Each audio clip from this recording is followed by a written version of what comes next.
Hello family, welcome or welcome back to my channel. It's still your baby girl Gloria. Today we're going to be talking about managing money abroad. You know, we have this belief once you're abroad, there are a lot of people that have got this belief. In fact, when I was still back home, I had this belief that anybody abroad has made it in life. You have made it in life. So people back home already think you have made it in life. They can ask you for money whenever they want. You don't have any financial problem, especially there's no problem with you. You're making millions and they're expecting you to automatically begin to carry their burden. They're expecting you to automatically begin to be their breadwinner, no matter what you're going through in the abroad. They're expecting you to just be the financial source of their life. When they have burial, when they have birthday, when one uncle's uncle needs something, you are going to be the first person they're going to be calling. They don't want to know that you're going through a lot of things to get that money, and they don't want to understand that as much as you earn is as much as you're going to be spending. Even if you're earning 1 million a month, your expenses can be as high as 800,000 a month. They don't want to understand that. There's this belief that once you're abroad, like you're just plucking the money off tree. Money is just flowing everywhere and you don't have anything else to do with money. Even when you're going back home to visit or for anything, they expect your bag to be full with things you've brought for them. They don't want to care about luggage that you cannot even put those things in your bag, or you don't want to care about you. You need to think about yourself first. Once you're coming, they'll be like, that is stingy. You're just coming from abroad and he can't even bring something for us. If one of their relatives have any problem, they're going to call you, and there's no way you're going to make them understand that you don't have money. They'll be like, how can you not have money? You're abroad. So today, let's hammer this topic and let's talk about how we can manage our money and not at the end of the day become the topic of discussion in that same village. Because if something goes wrong, let's say you lose your job, you don't have financial backup, everything is down, you don't have any other money, you cannot go back to that family to say, can you guys all contribute money, at least get something from that money I've been sending to you and just gather something to help my life to start again? No, they'll be like, this person is so wasteful, he has gone abroad or she has gone abroad and she's coming back empty-handed. You are going to be the talk of the town. So for that not to happen to us, to you, to myself, let's talk about how we can manage our life abroad. We're living with this type of mentality and having people like these who are not even mainly sometimes they're not even our relative. They may not even be our close relative. They may be distant person, someone that has never talked to you before. You see on your inbox, in your chat, somebody that has never even said hello to you, or someone you knew back then in your school will automatically send you a message to say, can I send my account number? Why should you send your account number? Did I send my own account number to you? I'm not saying you shouldn't help, but there's this belief of you now think it's now your responsibility. We have to use our brain. Even though we are abroad and we're making as much whatever we are making, we have to use our brain. So let us just talk through some of the things I think we should do, or that may help us to not go into regretting and at the end of the day not having anything to show financially for all the hard work we're doing. Like I always say, if you're going to be earning £1 in the UK, you're going to work for that £1. It doesn't come easy. Unlike back home, you can just decide that this patient, even when you're in labor, if you go to some labor rooms, the way they will talk to you, madam, sit down, when you're in labor, will know. But being abroad, you start worshipping them from the door. You start worshipping them from before they're even born. You dare not misbehave. You're on your toe. Sometimes you're standing for 12 hours, 11 hours. Your feet are sore. Your feet are swollen by the time you get home. This is when, like, you don't want to earn that money and be sending it to people unnecessarily. I'm not saying you shouldn't help your family, of course. In fact, I would even say you should even put your parents, your dependents on salary every month if you have the means. Send money to them, because apart from getting the blessing from them, it also gives you satisfaction that yes, you're responsible for your family. But not spending money on things that are unnecessary and taking responsibility of people that you don't really want to. If you want to do it, it's fine. You can even have a home and take care of people's children. It is your own personal choice. But when it is not what you want to do, you shouldn't be coerced or forced or convinced or made to think you should do it. Let me tell you one thing. One thing you should know is you're going to be paying the abroad task off. you're abroad. So apart from all the tax you pay, you know, even when you're paying tax to the government in the UK, they're using it to do your road, they're using it to take your trash, they're using it to do this, they're using it to pay your, maybe for your health. But back home, those money you're sending back home, those money you're sending, forget it, they may not even tell you thank you. Some people even tell you, oh, it's too small. It's too small. Why are you sending small money? At the end of the day, or if you've been sending every month and 1 month you decide not to send because you don't have it or because you don't want to send, forget all the 1,001 time you've sent money. They're not going to appreciate you. They're going to murmur. They're going to talk about you. One tip I've learned or that's always works for me is, number one, you see people telling you, please, can you borrow me money? I'll pay you back. Can I have some money, please? Any money you cannot dash someone, don't borrow it out. Any money, especially when you're abroad, because they believe you don't need that money. They be like, why are you even asking for the money again? Don't you have money? Are you not rich? You're stingy. So any money you cannot give out, that you know you cannot take off your mind, don't borrow people. I don't borrow people money that I cannot give to them. If you ask me to borrow you, let's say 100,000, and I know I cannot afford to dash you 100,000, I'd rather borrow you 50,000 that I know that I can dash you and I will not ask you again. So any money you know you're not going to be able to dash the person, it's better not to borrow it out, because their own mentality is that you're already abroad and you're already rich.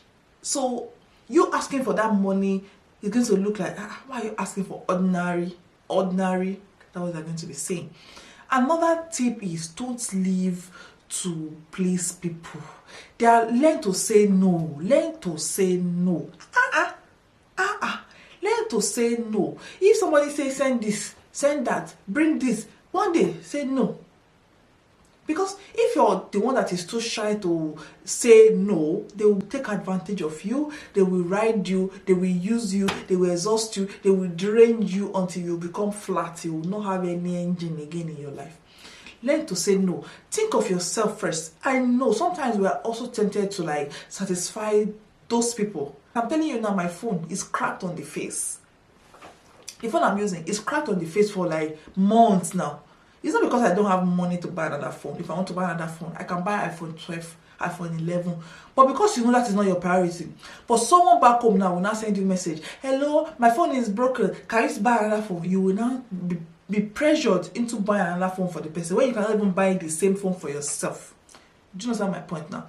So learn to say no. Put yourself first. Sometimes we cannot even afford to take ourselves out for a treat to eat, but you can send money to somebody that will go and use it to go and party, or somebody that will go and use it to go and drink, that will not, or use it to go and bed, that will not use it for something good. Why are we doing that? Learn to say no. Another place where we abroad we make mistake is investing blindly in things back home.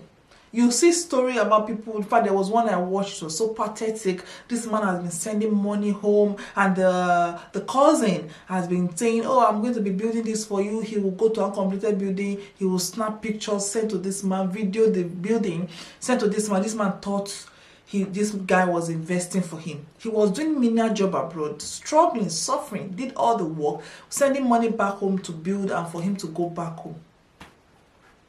On getting home, he went to the land, because he already had the land before he left. The land was empty. There was nothing. I mean, nada. Nothing. In this situation, even if you arrest the person, they cannot afford to give you the money back. They've spent the money. Even if you kill them, there's nothing you can do, except even if you sell them, they cannot even cover that money. So you've lost. He went back home and you become the talk of the town. Where will you start afresh? And these things are things that will frustrate you. Don't invest in things that you know you don't trust the person. If it's your family, let's say if it's your mother, someone you trust in your home, your father, someone you trust that you know that yes, I can really, really rely on. Test them with small money first. Test them with something small first before you give them something so big. Because some people, you don't know who they really are until they actually touch a lot of money. You're asking someone to build you a whole mansion, a whole building, when you've not even gone home once in a while to go and verify that that building is actually going on. Or someone you've never even entrusted 100 naira or 100 pounds with. You're not giving a person like 5 million naira, 6 million naira. They're going to misbehave. So do not invest in things that you know you cannot really monitor. Some people back home, they have shops. How will you monitor what goes in and out? But if it's something like renting, if it's a building, estates, it's something that you can actually kind of trace somehow, it is still more intelligent to invest in things like that than investing in things that there's no way you keep track of. Because at the end of the day, it is still you who is going to lose. Learn to ask for help. If you don't have, learn to ask for help. See, there's so many people abroad that are stranded. If you see where they are living, if you see the way they live, but they cannot ask for help because of this mentality of they will laugh at me. Because of this mentality of I'm already abroad, I'm not supposed to ask for help, until you see them committing suicide, going into depression, enduring abusive relationship, enduring abusive marriage, enduring deportation, enduring homelessness abroad. Why can't we just ask for help, either from your local environment, from your family? Just ask. The word they will say is no. Learn to ask for help before it escalates too much. If you think you need something, let them know that I'm abroad though, but I still cannot afford my rent. Can you send money to me? Don't allow ego, is it ego or ego? Don't allow it to ruin you from asking or deter you from asking for help. Let us also ask for help. Are we not human beings? Why can't we even ask for help? Is there anybody that's above help? Let's learn to ask for help. Don't live a fake life. Don't live a fake life. Some people, they have not even landed from the airport. Accent has changed. They've changed to British accent. For what now? It's better if the accent come naturally. I'm not saying my accent will not change. Of course it will. Even the way I speak now, you can see that your guy is speaking more English. But the thing is, don't live a fake life. How much are you earning? You're buying the latest car in town. You're wearing the biggest gold. You're snapping picture with the biggest building. You're snapping picture with the biggest car. And you want your village people to not think that you're extremely rich. Because you're already living the fake life. You're already living a life and making them feel you're on top of the world. Just live within your means. Live within your means. If you're earning £1,000, let that £1,000 be able to satisfy you. Live within your £1,000. Don't go and be earning £1,000 and move to the middle of London where you know that even house rent alone is much. Learn to live within your means. Do not be too proud. Learn to just be humble. Life is just too short, because these are the reason why when you have problem you cannot ask for help, because you already made people think you're already a millionaire. As I am like this, it doesn't matter. I don't mind.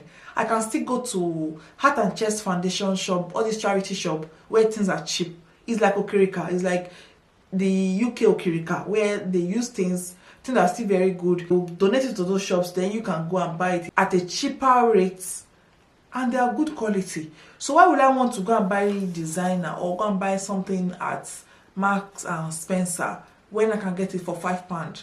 Why would I want to go and buy something at Sainsbury for £100 when I can get it at Asda or Aldi for £15? No, I won't do that. I'm not going to do that. I'm not that stupid. Don't go and put yourself on a scale that you're not.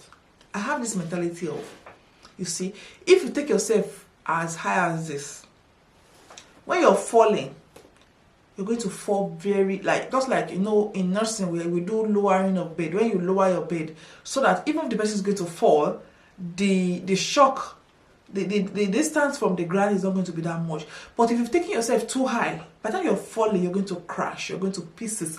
But if you leave yourself down here, when you're falling, you can easily get up. I'm just saying, don't give people, especially people back home, don't give them the impression that you have arrived. Because we still have a long way to go. No matter how rich you are, no matter how successful you are already, we still have goals to achieve. You still have things you want to do. In fact, don't even go and overdo so that people don't want to even help your children. If you're putting this quote of you're extremely rich, people that are supposed to even help your children when you're normal or just right now, they're not going to help them because they already believe that your standard is already above their standard. Learn to stay humble. Differentiate the difference between your wants, your need, and your savings stroke debt payments. Identify, you know, I had a video I made about the 50-30-20 rules of money a long time ago. Learn to identify what you really want. For instance, I may want to drive a Lamborghini, but is Is it necessary? If I'm still living in a rented apartment, is it necessary? Is it a need? No, it is just a want at that point. Or I may be owing someone 1,000 and I am having a night out with the girls. I have a party which will cost me with alcohol, drink, dress over 800. What is sensible for me to do is to pay my debts. That is identifying your priority. Spend wisely. For instance, if you drink, going to the bar to drink versus buying just drink and bringing it back home, look at which one is cheaper, which one is easier for you. Learn to know that every money you earn, you should be able to save something, no matter how small, for rainy days. You should be able to save something, no matter how small, for when it goes bad. Learn to be very intentional with your spending. Be very intentional and save. Save, invest, save, invest intelligently. Don't invest in things that you know in the future where you will not have accountability for, or there's tendency or the risk factor is too high. Even if investing back home is still very good, but when you're investing, like I said, invest intelligently and invest in a way that you can keep track of your investments. Another thing is when you're paying your bills abroad, like setting direct debit, and I've talked about direct debit in the past. Make sure you keep track of your direct debits so that you won't have discontinued that service and yet you've not cancelled your direct debits. You understand what I'm saying? There are times when you've changed your car, you've sold a car, but you've not cancelled the road tax, you've not cancelled the whatever it is you're paying on that car or some. Just an example, if you don't keep track of your direct debits, your money will just be going. You just earn money before you know the money is gone. You don't know what the money is gone for. It may be something you've already subscribed for a long time ago that you are not carrying forward and you've not discontinued or you've not deactivated from your bank. Learn to spend wisely, save, keep track of what you're spending. Once in a while, just go to, if you're going always using maybe contactless, if you're always using your ATM or something you do online, once in a while go back to your bank statement and look at, what have I even spent my money for this month? What have I bought? What have I done with my money? And think about, reflect back to, this thing I've done, this thing I've bought, is it worth it? Is it worth the money? How can I improve? How can I cut down my expenses? How can I save more? How can I invest more? How can I live a more minimalistic life? How can I live within my means? And just reflect on all these things. I can find myself in the shop trying to shop something. I look at the thing and I'm looking, I'm like, and I'm thinking, do I need this thing? I think about something before I buy it. You see two products. One is £3, the other one is £1. Then you look at the grams, they're the same grams, they're the same weight. And you're wondering, why is this one more expensive than this? Is it not just conflicts, or is it not just the same? You know, you cannot understand why things are just so expensive. Go for the cheaper one, as long as the quality is the same. Some is just overpriced because of the company name, and you're paying for those things. Be very intentional with your spending, and remember, you are the priority of yourself. And if you make yourself your priority, you will learn to put yourself first and not be pressured into thinking the world is your responsibility, into thinking you are the only one who can solve the problem in the whole world. You will not displease yourself to please others.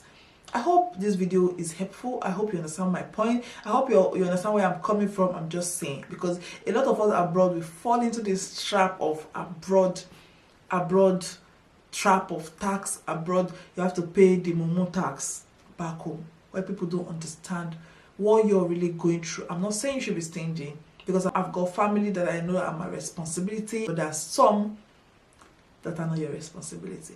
Be wise. Let's use our brain, especially when it comes to money, because when problem comes, who will you call? When problem comes, who will you rely back on? I wish you good luck in all your endeavor, and I hope you have a good day and a good night. Stay safe, be wise. I'll see you in my next video. Until then, remember to click the subscribe button if you've not subscribed. I'll see you again. Bye.